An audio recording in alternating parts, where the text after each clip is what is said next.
നമസ്കാരം. ഇറാനിൽ ബോംബിടാൻ ഇസ്രായേൽ. നെതന്യാഹുവിന്റെ ശ്രമം ഇറാനികളെ കൊല്ലുക. ഇറാന്റെ ആണവ അടിസ്ഥാന സൗകര്യങ്ങൾ പൂർണ്ണമായിട്ടും പൊളിച്ചു നീക്കണമെന്നാണ് ഇസ്രായേൽ ആഗ്രഹിക്കുന്നത്. ഇറാനുമായുള്ള യാതൊരു തരത്തിലുള്ള നയതന്ത്ര കരാറിലും യുറേനിയം സമ്പുഷ്ടീകരണം തടയുന്നതിലുപരി അവരുടെ ആണവ അടിസ്ഥാന സൗകര്യങ്ങൾ അത് പൂർണ്ണമായിട്ടും പൊളിച്ചു നീക്കണമെന്ന് ഇസ്രായേൽ പ്രധാനമന്ത്രി ബെഞ്ചമിൻ നെതന്യാഹു ആവശ്യപ്പെടുന്നു, ആഗ്രഹിക്കുന്നു എന്നുള്ളതാണ്. അമേരിക്കൻ ജൂത സംഘടനകളുടെ വാർഷിക സമ്മേളനത്തിൽ സംസാരിക്കവെയാണ് താൻ US പ്രസിഡന്റ് ഡൊണാൾഡ് ട്രംപിനെ അറിയിച്ച നിലപാടുകൾ നെതന്യാഹു വെളിപ്പെടുത്തിയിരിക്കുന്നത്.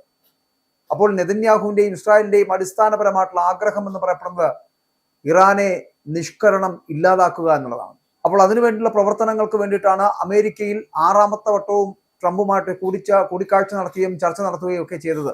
അമേരിക്കയുടെ പ്രസിഡന്റ് ഡൊണാൾഡ് ട്രംപുമായിട്ട് ചേർന്ന് നിന്നുകൊണ്ട് അമേരിക്കയുടെ യുദ്ധത്തെ തങ്ങളുടെ യുദ്ധമായിട്ട് മാറ്റിവെച്ചുകൊണ്ട് ഇറാനെ തകർക്കാൻ കഴിയുന്ന തരത്തിലുള്ള നിലപാടുകൾ സ്വീകരിക്കുകയും ഇറാനെ ഏത് തരത്തിൽ ഇല്ലായ്മ ചെയ്യാം എന്നതിനെ കുറിച്ചുള്ള ചർച്ചകൾ മാത്രമാണ് നെതന്യാഹു അമേരിക്കയിൽ പോയി ട്രംപുമായി നടത്തിയത് എന്ന് മനസ്സിലാക്കേണ്ടിയിരിക്കുന്നു. അതുകൊണ്ടാണ് ഇപ്പോഴുടെ അമേരിക്കൻ ജൂത സംഘടനകളുടെ വാർഷിക സമ്മേളനത്തിൽ നെതന്യാഹു തന്റെ നിലപാടുകൾ ട്രംപുമായിട്ട് സംസാരിച്ചത് അടക്കമുള്ള നിലപാടുകൾ അറിയിച്ചിരിക്കുന്നത്.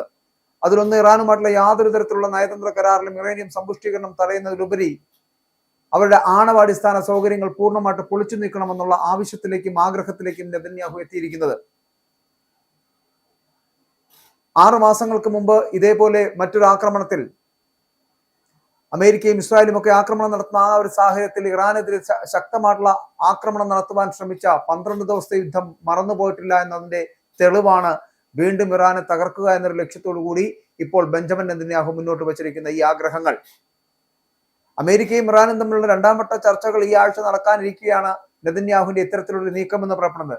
ഒന്നുകിൽ അമേരിക്ക ഇറാനെ അടിക്കുക, തകർക്കുക, യുദ്ധം ചെയ്യുക, ഇല്ലെങ്കിൽ നിങ്ങൾക്ക് കഴിയുന്നില്ല എന്നുണ്ടെങ്കിൽ ഇസ്രായേൽ നേരിട്ട് തന്നെ ഇറാനെതിരെ ശക്തമായിട്ടുള്ള ആക്രമണം നടത്തും, അവരുടെ ആണവ നിലയങ്ങളിലടക്കം ബോംബിട്ട് തകർക്കും, അവരുടെ യുറേനിയം സമ്പുഷ്ടീകരണം അടക്കം ഇല്ലാതാക്കുന്ന നശീകരണ പ്രവർത്തനങ്ങളിലേക്ക് ഞങ്ങൾ എത്തിച്ചേരുമെന്നുള്ള കൃത്യമായിട്ടുള്ള മുന്നറിയിപ്പാണ് അമേരിക്കയ്ക്ക് അല്ലെങ്കിൽ ട്രംപിന് നൽകിയിരിക്കുന്നത് ഇസ്രായേൽ. അപ്പോൾ ചർച്ചകൾ പരാജയപ്പെടുന്ന ഒരു ഇറാനും അമേരിക്കയും തമ്മിലുള്ള ചർച്ചകൾ പരാജയപ്പെടുന്ന ഒരു സാഹചര്യം ഉണ്ടായാൽ ഒരു സൈനിക നീക്കത്തിലുള്ള സാധ്യത മുന്നിൽ കണ്ടുകൊണ്ട് തന്നെയാണ് ഇപ്പോൾ ആ മേഖലയിലേക്ക്, ഇറാന്റെ തീരമേഖലകളിലേക്ക് 2ാമത്തെ വിമാനവാഹിനി കപ്പലിനെ അടക്കം അമേരിക്ക നിയോഗിച്ചിരിക്കുന്നത്. പക്ഷെ അതേസമയം ഈ ചർച്ചകളിൽ വിട്ടുവീഴ്ചയ്ക്ക് തയ്യാറാണ് എന്നുള്ള സൂചന നൽകുന്ന ഇറാനെ അല്ലെങ്കിൽ ഇറാന്റെ നയതന്ത്ര പ്രതിനിധികളെ അംഗീകരിക്കാതിരിക്കുവാനോ അവരോട് ചർച്ച നടത്താതിരിക്കുവാനോ കഴിയില്ല എന്നുള്ളതാണ്.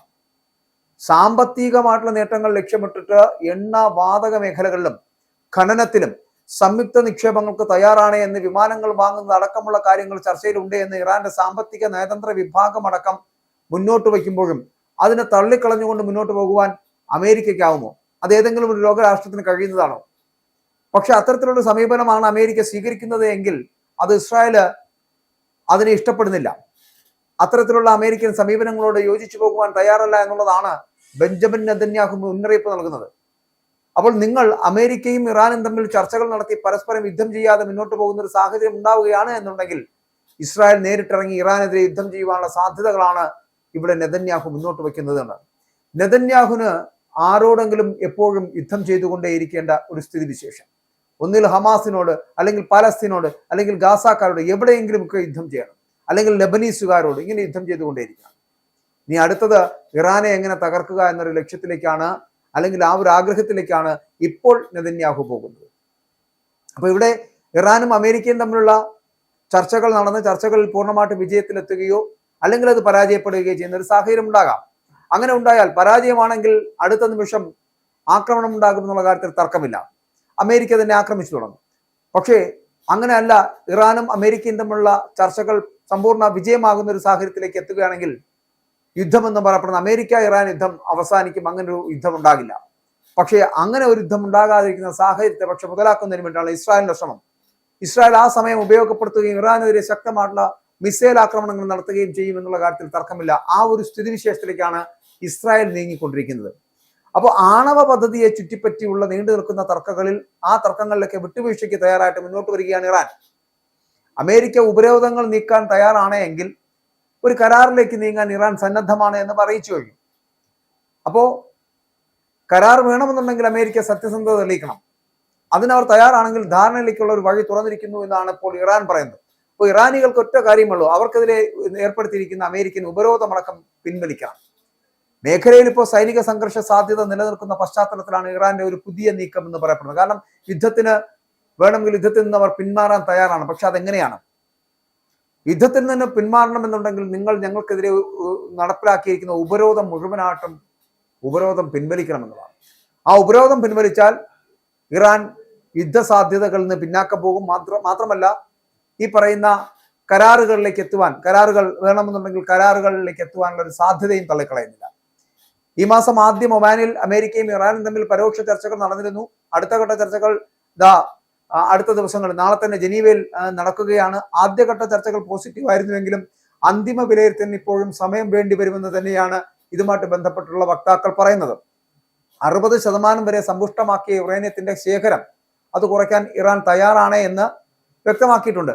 ആയുധ നിലവാരത്തിന് അടുത്ത ഈ സമ്പുഷ്ടത അന്താരാഷ്ട്ര തലത്തിൽ ആശങ്ക ഉയർത്തുന്ന ഒരു കാര്യമാണ്.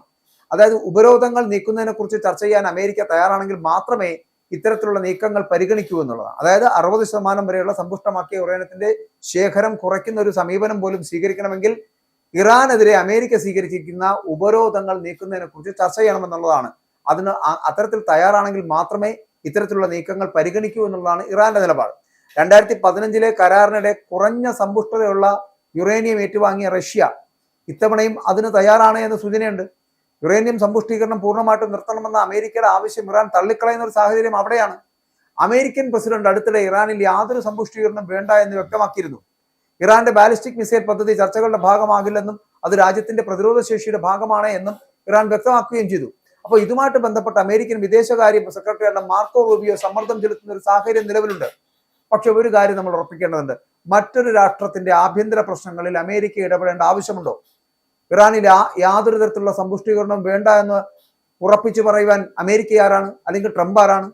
ഇറാന്റെ ആഭ്യന്തര കാര്യങ്ങളുണ്ട്. അവർക്കതിൽ ശരി തെറ്റുകൾ അവർക്ക് മനസ്സിലാക്കാൻ കഴിയുന്നതാണ്. ആ ശരി തെറ്റുകൾ എന്താണെങ്കിലും അതിന്റെ വരായികകളും ഉൾക്കൊള്ളുവാനുള്ള കരുത്തും ആ രാജ്യത്തിനുണ്ട് താനും. പക്ഷെ ആ രാജ്യത്തിലേക്ക് വലിയേട്ടൻ മനോഭാവത്തോടു കൂടി സമീപിക്കുന്ന ട്രംപിന്റെയും അമേരിക്കയുടെയും നിലപാടുകളോട് പക്ഷെ യോജിക്കുവാൻ റഷ്യ അടക്കമുള്ള രാജ്യങ്ങൾ തയ്യാറല്ല എന്ന് കൂടി സൂചിപ്പിക്കട്ടെ. കാരണം റഷ്യയ്ക്ക് വേണമെങ്കിൽ ഇറാനിൽ നിന്നുള്ള യുറേനിയം സമ്പുഷ്ടീകരിക്കപ്പെടുന്നത് വാങ്ങാൻ അവർ തയ്യാറായിട്ട് നിൽക്കുന്ന രാജ്യമാണ് റഷ്യ. അത് മാത്രമല്ല ഇറാനെ സഹായിക്കുകയും ചെയ്യും. അപ്പോൾ അമേരിക്കയുടെ തന്ത്രങ്ങളോ ഇസ്രായേലിന്റെ കുതന്ത്രങ്ങളോ എന്തു തന്നെയാണെങ്കിലും ഇറാനെ തകർക്കുക, ഇറാനെ ഈ പറയുന്നത് പോലെ തകർത്ത് തരിപ്പണമാക്കുക, അവരെ കൈപ്പിടിയിൽ ഒതുക്കുക എന്നൊരു ലക്ഷ്യത്തോടുള്ള യാത്ര പക്ഷെ അത് പൂർണ്ണമായിട്ടും വിജയിക്കാൻ പോകുന്നില്ല എന്നുള്ളതാണ് നമുക്ക് മനസ്സിലാക്കാൻ കഴിയുന്നത്. കരാർ സാധ്യമാകാത്ത പക്ഷം സൈനിക നടപടി പരിഗണിക്കുമെന്നുള്ള മുന്നറിയിപ്പ് ട്രംപ് നൽകിയിരിക്കുന്ന സാഹചര്യത്തിൽ യുദ്ധമുണ്ടാകും. മേഖലയിലെ അമേരിക്കൻ സൈനിക സാന്നിധ്യം വർദ്ധിപ്പിച്ചതും ഒപ്പം തന്നെ സംഘർഷ സാധ്യത വർദ്ധിപ്പിക്കുന്ന ഒരു സാഹചര്യത്തിലേക്ക് എത്തിയിരിക്കുന്നതും നമുക്ക് അതിൽ നിന്ന് മനസ്സിലാക്കാൻ കഴിയുന്നത് ഇതാണ്. യുദ്ധം എപ്പോൾ വേണമെങ്കിലും വരാം. അതായത് മറ്റൊരു യുദ്ധം ഈ മേഖലയെ മുഴുവൻ അസ്ഥിരമാക്കുമെന്ന് ഇറാൻ തന്നെ മുന്നറിയിപ്പ് നൽകുന്ന സാഹചര്യത്തിൽ പോലും ഈ ചർച്ചകൾ കരാർ സാധ്യമാകാത്ത പക്ഷം, ചർച്ചകൾ അവസാനിക്കുന്ന പക്ഷം സൈനിക നടപടി ഉണ്ടാകുമെന്നുള്ളത് ഉറപ്പായി കഴിഞ്ഞു. അപ്പൊ സംശയങ്ങൾ തുടരുന്നുണ്ടെങ്കിലും ചർച്ചകളിൽ പുരോഗതി ഉണ്ടാകുമെന്ന പ്രതീക്ഷയോടുകൂടിയാണ് ഇറാനിൽ ജനീവയിലെ അടുത്ത ഘട്ട ചർച്ചകളിലേക്ക് നീങ്ങുന്നത് എന്ന് പറയാം. എന്നാൽ കിട്ടിയ അവസരം മുതലാക്കാനുള്ള വ്യഗ്രതയിലാണ് ഇസ്രായേൽ ഇപ്പോൾ ശ്രമിക്കുന്നത്. ഇറാനിൽ ബോംബിടാനാണ് ഇസ്രായേൽ ശ്രമിക്കുന്നത്. മാത്രമല്ല നെതന്യാഹുവിന്റെ ശ്രമം എന്ന് പറയപ്പെടുന്നത് ഇറാനികളെ പൂർണ്ണമായിട്ടും കൊല്ലുക എന്നതാണ്.